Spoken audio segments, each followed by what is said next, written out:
145 قوتابخانە و خوێندنگا و باخچە بەڕووی خوێندکارانی ئەم شارە ئاکرێتەوە و وەکو بەڕێوەبەرایەتی گشتی پەروەردەی هەڵەبجەی شەهید تەواوی ئامادەکاریەکانمان کردووە و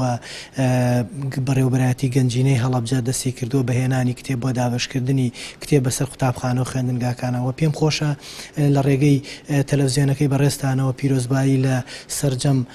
خوێندکاران و مامۆسایان و فەرمانبەرانی سنووری ئەم پارێزگایەوە تەواوی هەرێمی کوردستان بکەم بە بۆنەی کردنەوەی دەرگای قوتابخانە و خوێندنگاکان بەڕووی مناڵە چاوگەشەکانی ئەم وڵاتەوە ئەم کوردستانە. ساڵانە پێشەنگە ئەمساڵ لە ڕووی نمرەوە چۆن بووە چۆنی شەڵ دەدەن بۆی نمرەی زیاتری تیا بەدەست بێنێت. وەکو جەنابتان ئاگادارن